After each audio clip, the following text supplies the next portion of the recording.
Hello dears, ഇന്ന് നമ്മൾ discuss ചെയ്യാൻ പോകുന്നത് സ്റ്റാൻഡേർഡ് 4-ലെ EVS ആണ് കേട്ടോ. മോഡൽ ക്വസ്റ്റ്യൻ പേപ്പറാണ്. ഫസ്റ്റ് ടേം ഇവാലുവേഷൻ ഇപ്പോൾ പരീക്ഷയ്ക്ക് അടുത്തില്ലേ, അപ്പോൾ അതിൻ്റെ മോഡൽ ക്വസ്റ്റ്യൻ പേപ്പറാണ് കേട്ടോ. അപ്പോൾ പുതിയ ബുക്കൊക്കെ മാറിയിട്ടില്ല, 2025 ആ ബുക്ക് ബേസ് ചെയ്തിട്ടുള്ള ക്വസ്റ്റ്യൻ പേപ്പറാണ് ഇവിടെ പറയുന്നത് കേട്ടോ. ഓക്കെ, ക്വസ്റ്റ്യൻ 1 എന്താണ്?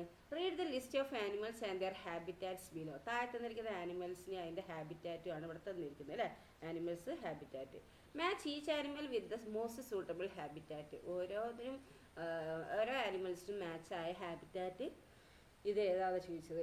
Then in 2 sentence explain how the habitat is suitable for the animal. എന്നിട്ട് എന്താക്കുക, 2 സെൻറ്റൻസ് എഴുതുക എങ്ങനെയാണ് ആ ഹാബിറ്റാറ്റ് ആ ആനിമൽസിന് അവിടെ സൂട്ടബിൾ ആയിരുന്നുള്ളത്. ഓക്കെ, നോക്കൂ, ക്യാമലിൻ്റെ ഏതാണ് ഇതിൽ വരുന്നത്? ഡെസേർട്ട് അല്ലേ.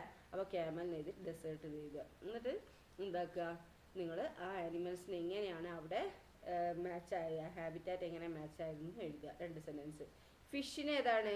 റിവറാണ് അല്ലേ. അതും അതേപോലെ ഫിഷ് റിവറിന് എഴുതുക. എന്നിട്ട് എന്താക്കുക, നിങ്ങൾ അതിൻ്റെ 2 പോയിന്റ് എഴുതുക എങ്ങനെയാണ് ആ ആനിമലിന് അവിടെ ഹാബിറ്റാറ്റ് സൂട്ടബിൾ ആയിട്ടുള്ളത്, 2 സെൻറ്റൻസ് എഴുതുക. ദെൻ മങ്കിയാണ് അല്ലേ. മങ്കി എന്താണ്? മൗണ്ടെയിൻ ഫോറസ്റ്റ് ആണ് അല്ലേ. മലനിരകളിലൊക്കെയാണ് ഈ മങ്കി അല്ലേ. അപ്പോൾ എങ്ങനെയാണെന്നുള്ളത് എഴുതുക, 2 സെൻറ്റൻസ് എഴുതുക. പിന്നെ ടൈഗറിനോ ഫോറസ്റ്റ് റീജിയനിലാണ് അല്ലേ, അതെങ്ങനെയാണ് സൂട്ടബിൾ ആയിരുന്നതും അതും 2 സെൻറ്റൻസ് എഴുതുക. Habitat suitable for that animal. Okay, next question number,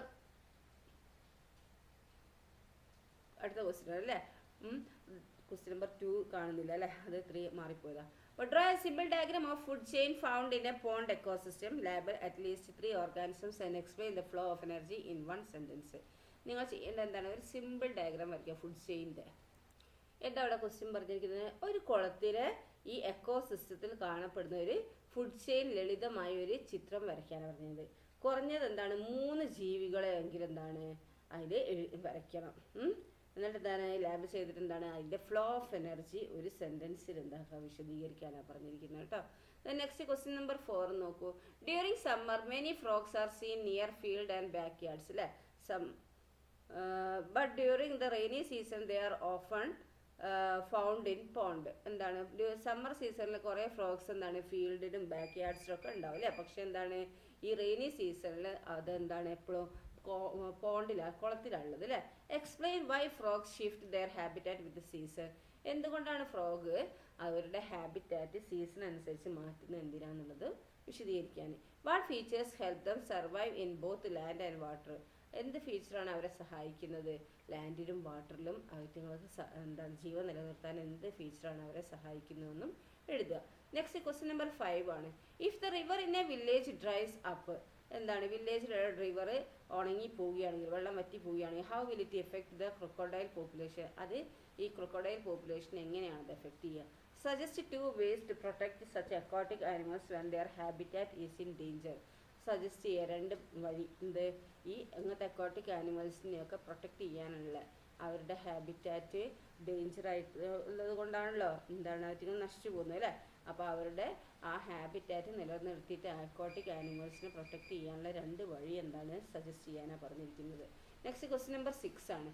A fish cannot survive outside water but a camel can survive without water for many days. എന്താണ്? Compare their body features and explain how they are suited to their respective habitat.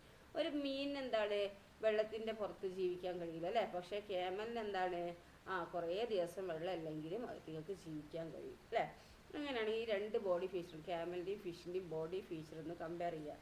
എന്നിട്ട് വിവരിക്കുക how they are suited to their respective habitat. അവരുടെ ആ ഹാബിറ്റാറ്റിൽ അവർ നിൽക്കുന്ന ആ ഹാബിറ്റാറ്റിൽ എങ്ങനെയാണ് അവരുടെ ആ ബോഡി ഫീച്ചർ എന്നുള്ളത് എക്സ്പ്ലെയിൻ ചെയ്യാനാണ് പറഞ്ഞത്. ഒന്ന് കമ്പയർ ചെയ്തിട്ട് എഴുതാനാണ് പറഞ്ഞിരിക്കുന്നത് കേട്ടോ.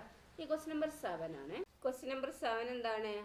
Imagine a kangaroo rat is left in a pond and a frog is left in a desert. നിങ്ങൾ എന്താക്കുക, ഈ കങ്കാരു റാറ്റിനെ പോണ്ടിലും അതുപോലെ ഫ്രോഗിനെ ഡെസേർട്ടിലും കൊണ്ടിടുന്നു വിചാരിക്കുക. What challenges would each animal face in this new environment. ഈ പുതിയ എൻവയോൺമെൻറ്റിൽ ഈ ആനിമൽസ് ഫേസ് ചെയ്യുന്ന വെല്ലുവിളികൾ എന്തൊക്കെയായിരിക്കും? Explain in 4 to 5 sentence. എന്താണ് 4 or 5 സെൻറ്റൻസ് എഴുതാനാണ് പറഞ്ഞിരിക്കുന്നത്. ഓക്കെ, കങ്കാരു റാറ്റ് എവിടെയാണ് താമസിക്കുന്നത്? ഡെസേർട്ടിലാണ് ശരിക്കും താമസിക്കുന്നത് അല്ലേ. അതുപോലെ ഫ്രോഗോ പോണ്ടിലുമാണ് അല്ലേ. അപ്പോൾ ഇതിനെ 2 അങ്ങോട്ടും ഇങ്ങോട്ടും തിരിച്ചിടാനാണ് പറഞ്ഞത്. കങ്കാരു റാറ്റിനെ പോണ്ടിലും അതുപോലെ ഫ്രോഗിനെ ഡെസേർട്ടിലും കൊണ്ടിട്ടാൽ അവരുടെ അവസ്ഥ എന്താ, അവരെ നേരിടുന്ന ആനിമൽസ് നേരിടുന്ന വെല്ലുവിളികൾ എന്തൊക്കെയായിരിക്കും, അവർക്ക് ഉണ്ടാകുന്ന ബുദ്ധിമുട്ടുകൾ, പ്രശ്നങ്ങൾ എന്തൊക്കെയായിരിക്കും എഴുതാനാണ് പറഞ്ഞിരിക്കുന്നത് കേട്ടോ. Okay, next question. We help protect natural habitat like forest, ponds and rivers. ഈ പോൺസിനെയും റിവേഴ്സിനെയും ഫോറസ്റ്റിനെയും ഒക്കെ നമ്മളെങ്ങനെയാണ്